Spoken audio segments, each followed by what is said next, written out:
জ্বালানি সংকটের আপডেট জানার চেষ্টা করি এবার দর্শক। ইরান ইসরায়েল সংঘাতে তেল নিয়ে বাংলাদেশে মাস দুয়েক ধরে চলছে এই জ্বালানি সংকট।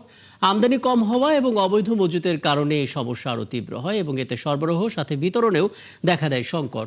রাজধানী জ্বালানি বিতরণের খবর নিয়ে যুক্ত হচ্ছে সহকর্মী রাকিব হোসেন। রাকিব, আমরা যতটুকু জানতে পেরেছি ফুয়েল পাসের জন্য আসলে প্রাইভেট কারগুলোকেও যুক্ত করা হয়েছে। ক খ গ তিনটি সারি অনুসারে দেয়া হবে। কি প্রক্রিয়ায় আসলে ফুয়েল পাস আসলে প্রাইভেট কার যারা আছেন তারা পাবেন সেটা একটু বলবেন প্রক্রিয়াটা, এবং পেট্রোল পাম্পগুলোতে এখন ঠিক এই মুহূর্তে অপেক্ষারতদের সারি কেমন দেখছেন? রাকিব, আপনাকে ধন্যবাদ। আমি এই মুহূর্তে আছি রাজধানীর তেজগাঁও এলাকার সিটি ফিলিং স্টেশনে।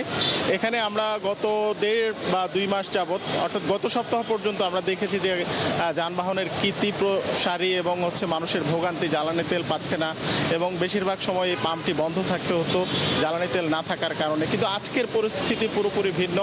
আজকে আপনি দেখতে পাচ্ছেন আমার পেছনে যে গাড়িগুলো আছে এগুলো শুধুমাত্র গ্যাসের জন্য অপেক্ষা করছে, আর মোটর সাইকেল বা বিশেষ করে অকটেনের যে গ্রাহকরা আছেন তারা কিন্তু এসেই সাথে সাথে তেল পেয়ে যাচ্ছেন এবং চলে যাচ্ছেন। কোনো ধরনের ভোগান্তি নেই, একদম স্বাভাবিক পরিস্থিতিতে অকটেনের গ্রাহকরা আছেন। কিন্তু অন্যদিকে আমরা যদি ডিজেল বা পেট্রোলের কথা বলি সেখানে কিন্তু ঘাটতি রয়ে গেছে।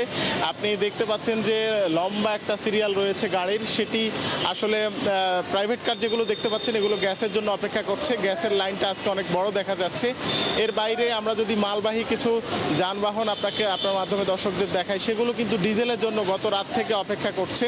আমরা যদি একটু পরিসংখ্যানের দিকে যাই তাহলে আপনি দেখতে পাবেন যে বিপিসি গত বছরের যেই পরিমাণ বিক্রি ছিল সেই পরিমাণ বিক্রি ভিত্তি করে এই সরবরাহটা নির্ধারণ করছিল সংকটের শুরু থেকে।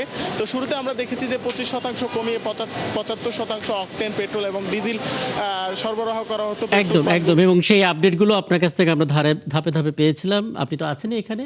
বৈরী আবহাওয়ায় অপেক্ষমান যে চালক তাদের সংকট নিশ্চয়ই পরবর্তীতে আরও বিস্তারিত জানতে পারবো। আমাদের সঙ্গে যুক্ত হয়েছিলেন সহকর্মী রাকিব হোসেন।